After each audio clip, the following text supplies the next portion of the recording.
Bienvenue dans cette série de vidéos qui montre quelques exemples d'utilisation des nouvelles technologies pour enseigner et apprendre. En l'occurrence, comment on peut ici utiliser le site de son école pour accompagner une responsabilité de groupe. Donc je me rends sur le site de l'école, en l'occurrence celui du Collège des Saussures, dans lequel vous avez un espace administratif qui permet aux enseignants de travailler autour de leur responsabilité de groupe. En l'occurrence, là, c'était le groupe 303 pour l'année 2011-2012.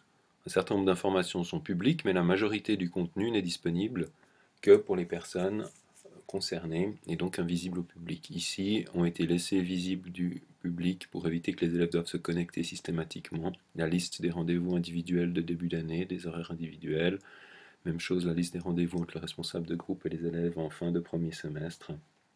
Bon, on pourrait évidemment également cacher ces informations. Supposons maintenant que je sois un élève de ce groupe 303, donc je me connecte. Un élève test pour évidemment ne pas divulguer d'informations sensibles. Alors qu'est-ce que ça va changer? Eh bien, l'élève voit désormais un nouvel objet qui est ici, suivi élève test, qui a été préparé bien sûr par le responsable de groupe. Si l'élève clique sur ce document pour l'ouvrir, je n'ai pas cliqué, document à remplir par l'élève, l'élève remplit le document remarque générale ainsi que le document relatif à chacune des disciplines, etc. Donc, le responsable demande à l'élève de d'abord remplir un document qui s'appelle remarque générale. Donc, pour remplir mode d'emploi, etc., on clique sur modifier. Ce genre de manipulation ne pose évidemment aucun problème aux élèves. Données personnelles, donc nom, élève, prénom, test, groupe 303, date de naissance 21-04-1995. Situation actuelle promu, promu par tolérance ou non promu. Tiens, ici il devrait y avoir également non promu. On va dire non promu. Total à 16 actuel, puisque les 4 disciplines doivent avoir un total de 16. On va dire que cet élève a 15,2 de moyenne, de total à 16. Quantité de travail, estimation du nombre de travail. Donc on demande à l'élève d'estimer à peu près sa charge de travail au niveau quantitatif. Donc disons 1 heure par jour. Est-ce que ça lui paraît, en général, les élèves ont plutôt tendance à estimer qu'ils ne travaillent pas assez. Qualité du travail, est-ce que mon organisation, mon efficacité, etc. sont insuffisantes, etc. Donc, on va dire bonne, on estime qu'il travaille bien. Ça, c'était une question qui était posée de façon subsidiaire. Un temps passé devant les écrans. Certains élèves, lorsque cette opération était réalisée avec de vrais élèves dans une vraie responsabilité de groupe, certains élèves ont noté qu'ils passaient jusqu'à 5 à 6 heures devant leurs écrans chaque jour, mais c'était en général capable de reconnaître que c'était trop. Ensuite, quelles sont les disciplines actuellement insuffisantes? Alors, on va dire le français, l'anglais, les maths et la physique. Et l'élève enregistre. Ça, c'est la première étape de son travail. Bien sûr, tout ce canevas peut être adapté en fonction des informations que le responsable de groupe souhaite récupérer et pouvoir traiter. Donc l'élève revient maintenant ici dans sa zone suivie élève test.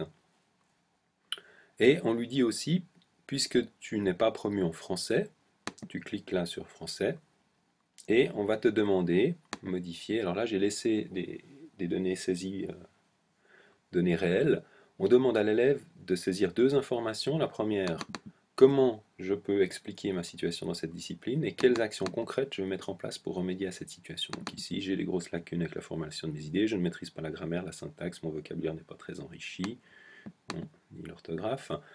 Quelles actions concrètes je vais mettre en place pour remédier à cette situation? J'ai pris 2 cours réguliers de répétitoire, je lis plus de livres en français, notamment La part de l'autre de M. Schmitt, je lis chaque jour le journal, etc. Donc on demande à l'élève en fait de se questionner sur sa situation actuelle d'échec dans cette discipline et de proposer des pistes qui soient le plus concrètes possible par rapport à espérer améliorer cette situation. Donc l'élève enregistre, il fait ceci pour toutes les disciplines pour lesquelles il n'est pas promu. Alors ça c'est un modèle évidemment que le RG l'a proposé mais qui peut être totalement adapté. On peut remarquer également en passant qu'on peut enrichir les informations qu'on amène à l'élève lorsqu'on lui demande d'effectuer ce travail. Ici c'était pour l'allemand par exemple, donc on lui demande toujours d'expliquer sa situation, de mettre en place des actions concrètes, et puis sur la droite on peut éventuellement lui donner quelques pistes, donc d'écrire au présent, de dire, de s'exprimer honnêtement mais en respectant les formes, etc.